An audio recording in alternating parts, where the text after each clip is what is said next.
इधर योगी अपनी 51वें जन्मदिन पर कर रहे थे गुरु गोरखनाथ की पूजा। उधर जज ने योगी के सबसे बड़े दुश्मन का कर दिया काम तमाम।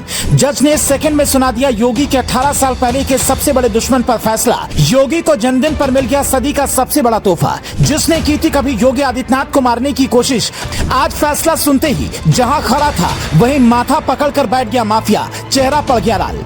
उधर मोदी को मिल गया उड़ीसा का गुनहगार। इधर योगी ने मिट्टी में मिला दिया माफिया का साम्राज्य। मायावती और अखिलेश भी कहने लगे यूपी में बाबा। 32 साल, सैकड़ों केस, 3 सरकार, योगी के आते ही इस बाहुबली की अकड़ पड़ गई ढीली। जज ने ऐसा फैसला सुनाया, इस बाहुबली को जेल के पीछे पहुंचाया। जी हाँ, योगी का बदला लेने का अंदाज भी सबसे निराला है। योगी पहले खुद दिन तय करते हैं, वक्त तय करते हैं और फिर अपराधी को उसके किए की सजा दिलाते हैं। आज जब योगी अपना 51वां जन्मदिन मना रहे थे, जिस वक्त उड़ीसा में हुए ट्रेन हादसे के गुनहगार को पकड़कर मोदी सजा देने वाले थे, उस खास मौके पर एक तरफ योगी के सबसे बड़े गुनहगार के लिए सजा का ऐलान हो रहा था। जिस बाहुबली को पिछली 3 सरकारें सजा नहीं दिला सकी, जिसका कोई कुछ बिगाड़ नहीं पाया, योगी ने उस बाहुबली को न केवल सजा दिलाई बल्कि उसका रुतबा तक खत्म कर दिया। जिसके खिलाफ किसी को बोलने की हिम्मत नहीं होती थी, आज योगी राज में 32 साल बाद उस माफिया को सुनाई गई उम्र कैद की सजा। उसका नाम है मुख्तार अंसारी। योगी और मुख्तार अंसारी की दुश्मनी आज की नहीं, 18 साल पुरानी है। जब योगी को मारने की मुख्तार पूरी प्लानिंग बना चुका था, उसी दिन योगी ने खाई थी कसम, इस माफिया को एक दिन मिट्टी में मिलाकर ही लेंगे दम। मुख्तार की योगी को मारने की प्लानिंग सेट थी। योगी के पीछे सैकड़ों गाड़ियों का काफिला चल रहा था और मुख्तार अपने आदमियों के साथ पहले से घात लगाकर बैठा था। अचानक से योगी आदित्यनाथ की गाड़ी में गोली बरसने लगी। मुख्तार को धोखा देकर उस दिन मौत के मुंह से जिंदा लौट कर आए थे योगी आदित्यनाथ। योगी और मुख्तार अंसारी की दुश्मनी 18 साल पुरानी है। पहली बार योगी आदित्यनाथ और मुख्तार अंसारी 2005 में आमने सामने आए थे। 2005 में मऊ में दंगा हुआ था। मुख्तार अंसारी वहां पर हथियारों को लहराकर खुली जीप में घूम रहा था। राज्य में मुलायम सिंह यादव की सरकार थी और मुख्तार को सत्ता का संरक्षण प्राप्त था।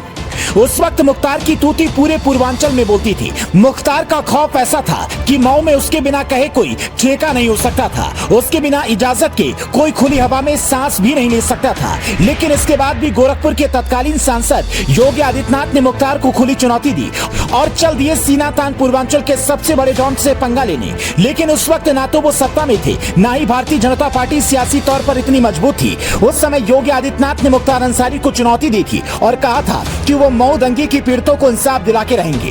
वो गोरखपुर से मऊ के लिए निकल पड़े थे, लेकिन तब ना तो यूपी में बीजेपी की सरकार थी, ना ही कोई पैठ, तो योगी आदित्यनाथ को डोरी घाट में ही रोक दिया गया। मऊ दंगे की 3 साल बाद यानी कि वर्ष 2008 में योगी आदित्यनाथ ने मुख्तार अंसारी को फिर ललकारा था। योगी आदित्यनाथ ने हिंदू युवा वाहिनी के नेतृत्व में ऐलान किया कि वो आजमगढ़ में आतंकवाद के खिलाफ रैली निकालेंगे। तय तारीख के अनुसार 7 सितंबर 2008 को डीएवी डिग्री कॉलेज के मैदान में रैली का आयोजन किया गया।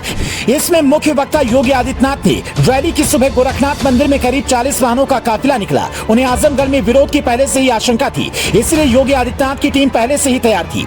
योगी आदित्यनाथ का काफिला जब निकला तो सैकड़ों गाड़ियां पीछे थीं। कई 100 मोटरसाइकिल से भी लोग योगी योगी के नारे लगा रहे थे।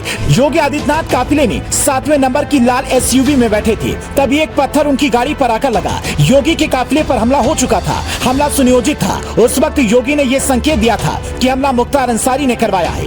योगी आदित्यनाथ ने कहा था कि काफिले पर लगातार एक पक्ष से गोलियां चल रही थी, गाड़ियों को तोड़ा जा रहा था, पुलिस मौन बनी रही। योगी आदित्यनाथ ने उसी समय कहा था हम इस लड़ाई को आगे बढ़ाएंगे। जिसने भी गोली मारी है, अगर पुलिस कार्रवाई नहीं करेगी तो गोली मारने वालों को उसी भाषा में जवाब दिया जाएगा। और साल 2017 में योगी सत्ता में आए। मुख्तार से उसके कर्मों का पूरा हिसाब सूद समेत चुकता कर लिया। वो माफिया जिसकी पैठ कभी लखनऊ से लेकर दिल्ली में थी, आज सलाखों के पीछे है और अब गैंगस्टर एक्ट के तहत 10 साल की सजा के बाद अवधेश राय हत्याकांड में उम्र कैद की सजा काटेगा। पत्नी फरार है, भाई को भी 4 साल की सजा सुनाई गई है। मुख्तार की काली कमाई पर बाबा का बुलडोजर चला है और एक बड़े माफिया को योगी ने मिट्टी में मिला दिया। योगी से पंगा लेना मुख्तार को भारी पड़ गया। दोस्तों, माफियाओं के खिलाफ योगी की कार्रवाई पर आप क्या कहना चाहते हैं, हमें कमेंट बॉक्स में जरूर बताएं।